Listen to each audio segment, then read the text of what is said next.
saw your video and I remember I love art and I hate my phone. I heard your shining voice and I recall we need art, let's make it known. But you really can't beat bringing full bands in to kind of realize their full out mix.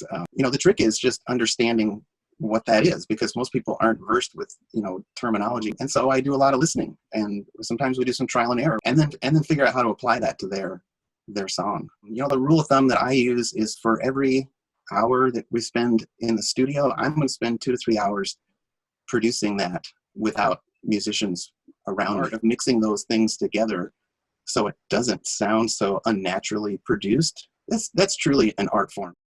I saw your video and I remember. Hello and welcome to the Mainframes, where we take a dive into the lives of artists and creatives working out of Mainframe Studios. I'm here today with Bob Fitch, owner of Waveform Music. Thanks for joining me, Bob. Thanks for having me. This is fun. So, Bob, you've been working really hard for the last couple of years, really, to make Waveform a reality. You had a planned opening date of May 1st. Tell me a little bit about how your plans have changed in light of recent events. Well, it was going to be a stretch for May 1 to be kind of a full open house with all the finish out work that we've got planned in the new space. So it didn't disappoint me, really, to have just another month plus to finish things up right, because a lot of people, especially in the building, have been waiting to kind of see how this turns out. And so whenever we end up rescheduling an open house, it's going to be a lot of fun to kind of show off what we've been working on for a while. Let's talk a little bit about your journey. You had a very musical childhood, but it's really only been the last couple of years that you've decided to pursue producing. So tell us a bit about what that journey's looked like for you. Sure. So I'd say I grew up in a pretty musical environment. I had a ton of great teachers and parents too that supported musicality. I did a lot of singing when I was in high school and college. And one way or another, I ended up choosing kind of a math and science route in college and studied engineering. So that kind of drove my career for the first 20 already. But I don't regret it because, I kind of scratched that itch. I got a lot of value out of my engineering degree from Iowa State. But it was just time to shift gears, because the whole time I've been really kind of debating and longing to take the music side of my personality seriously. So I left a great corporate job and career, really, to start Waveform Music is my own studio. I really want to help people have that pro experience and expect professional results and take the time with them to deliver that. So I'm really looking forward to helping people with their artistry and helping folks be awesome.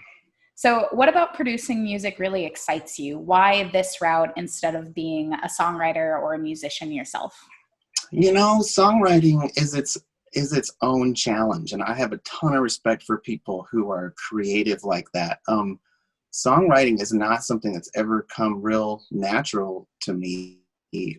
Where I fit in is more helping songwriters polish what they've created and help them realize their vision. Because when you get to the point where you're trying to make a recording, either for a video or a download or whatever, the technical side of that is the other kind of side of your brain. And so I like to think that I'm taking a lot of my vocal background and training, as well as the engineering that I studied, and combining the two and helping people on the technical side.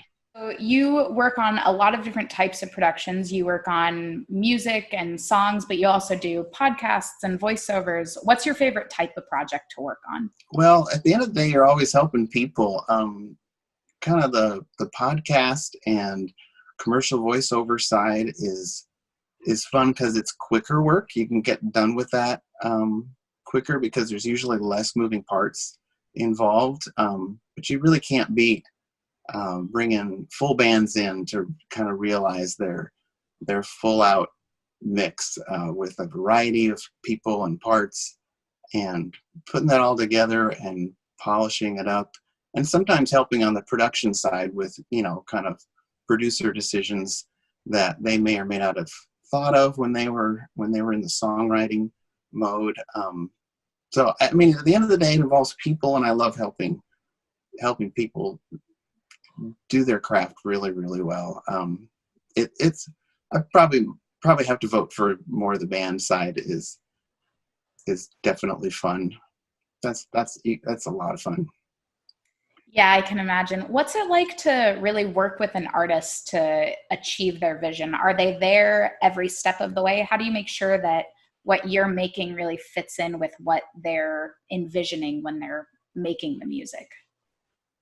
Well, most people have a vision, right? And they have an end goal that they want their song, for example, to sound like. The trick is just understanding what that is, because most people aren't versed with, terminology to kind of describe that in words. And so I do a lot of listening, and sometimes we do some trial and error where we'll talk about things that inspired that artist, pieces of their favorite songs that they wouldn't mind copying, and then figure out how to apply that to their song.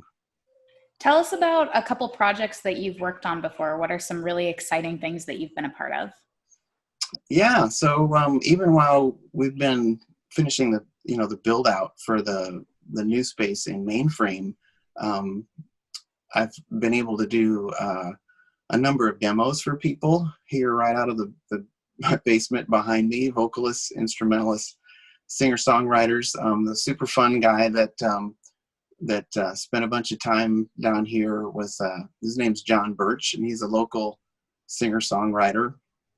And he actually had a really well planned out vision for a 4-song EP, but it was just him on his guitar, so singing and playing guitar. And that turned out really well, but what he's really doing with that is treating it like a demo. Although we may be far away, you're still with me every single day. And so he's going to take that kind of demo EP and shop that around with other musicians, where he's going to add some parts and fill out some of the songs with additional instrumentation in time. And so we'll come back when the studios open and overdub those parts in. And what's fun with working with John is, he's got some training in both musicianship and the technical side of it. So he halfway speaks my language on the technical production side of it. Plus, he's just a super good guy, and so yeah, I'm looking forward to working with him some more when we get the new space open. What have been some of the unique challenges that you've faced during this process? You talked to me a little bit about what it's like to record out of your basement, but what's it like during the transition?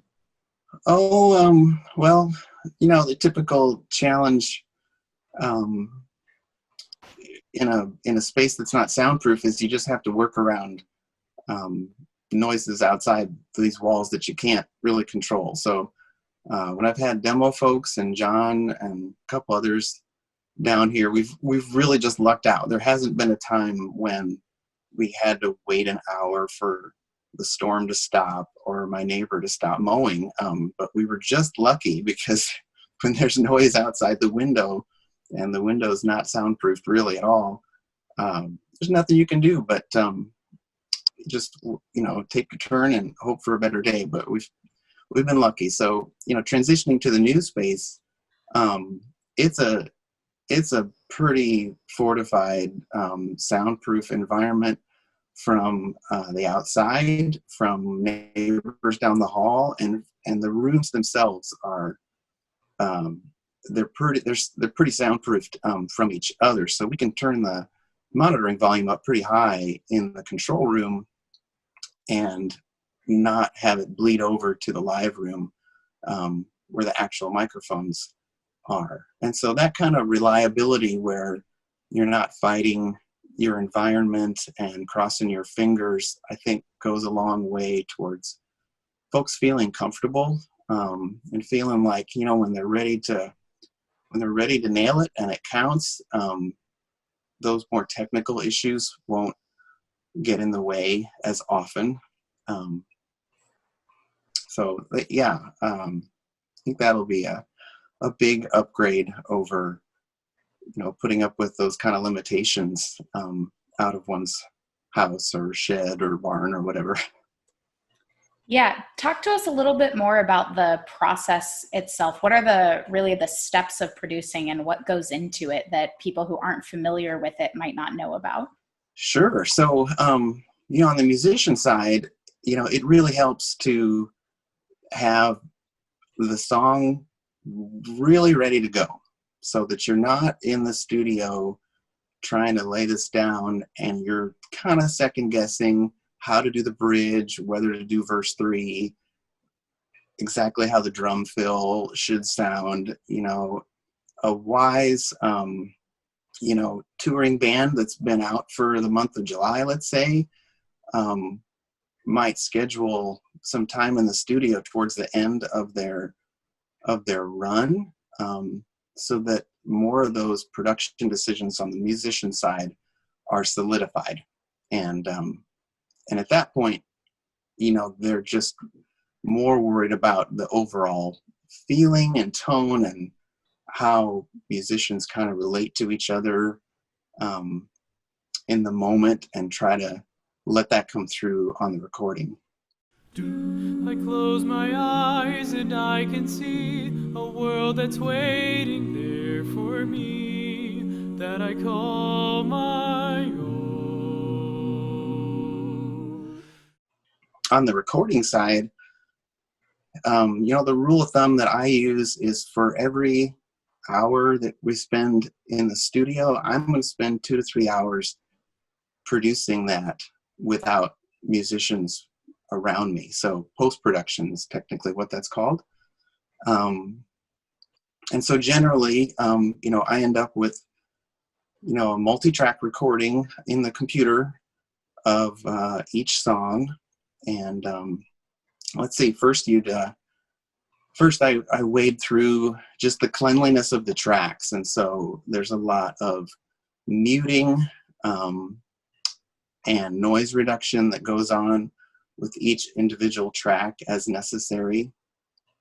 And as things get cleaned up, then the next thing I'll look at is equalization. So that's going to be kind of your high, mids, and lows, if you want to think of it on your stereo equalizer.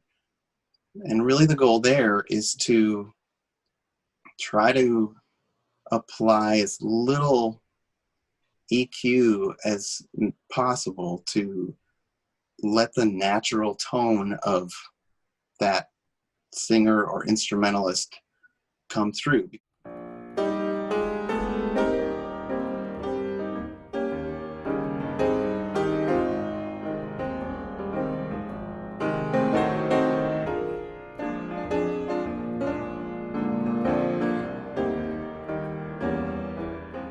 And then at the end of the day, you got to take all those tracks and all of these effects that you're applying to it, and mix it together.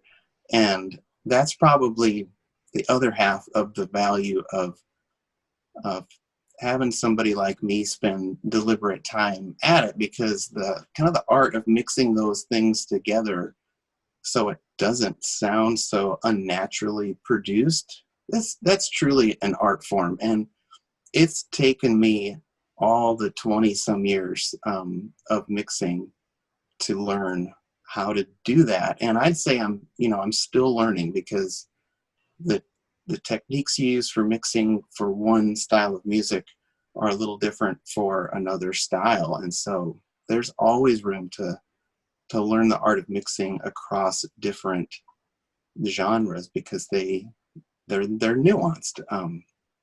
And so then that piece of it is super interesting to me and valuable, because there's nothing worse than getting bored with your job. And so I know I'm not going to get bored with this, because there's genres that I'm not as familiar with.